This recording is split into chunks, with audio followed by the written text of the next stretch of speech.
High all of my lovely friends, তোমরা কেমন আছো? আশা করছি ভালো আছো। আমিও ভালো আছি। আজকে শিবরাত্রি, তাই তাড়াতাড়ি সকাল সকাল স্নান করতে চলে গেলাম। স্নান করে এসেও গেলাম। তারপরে দেখো হালকা একটু মেকআপ নিয়ে নিচ্ছি। যেহেতু শিবরাত্রি স্পেশাল দিন, আজকে একটু বউ বউ না সাজলে কি হয়, তাই সিঁদুর পরে নিলাম। দেখো তো কেমন লাগছে, মোটা করে সিঁদুর পরেছি।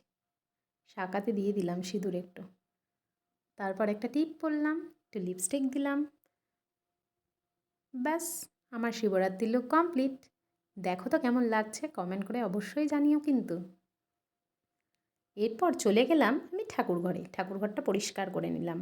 তারপরে দেখো আমার কত ঠাকুর। যেহেতু সিংহাসনটা একটু ছোট, সেই জন্য শিবকে বসাতে একটু অসুবিধে, তাই নিচেই বসালাম। এরপর দুধটা রেডি করে নিলাম, দই দিলাম, গাঁজা দিলাম, মধু আর ঘি দিয়ে দুধটা আমি তৈরি করে নিলাম, যেটা শিবের মাথায় আমি ঢালবো। শিবকে ঘি মাখিয়ে নিলাম, দিয়ে শিবকে শিবের আসনে বসিয়ে দিলাম। আরও একটা অন্য শিব ছিল, সেটাকেও আমি ঘি মাখিয়ে শিবের আসনে বসিয়ে দিলাম। এরপর দুধ ঢাললাম। শিবের মাথায় 3বার দুধ ঢালতে হয়, তাই 3বার করে ঢেলে নিলাম। তারপরে আবার জল দিয়ে স্নান করাতে হয়, তাই জল দিয়ে স্নান করিয়ে নিলাম।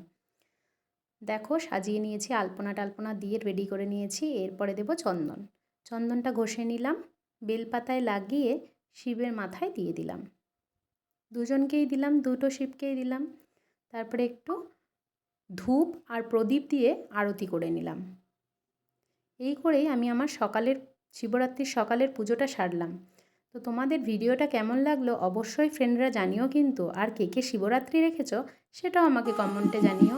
আমার তো শিবরাত্রি রাখতে খুব ভালো লাগে। রাত্রে আবার পুজো করে তারপরে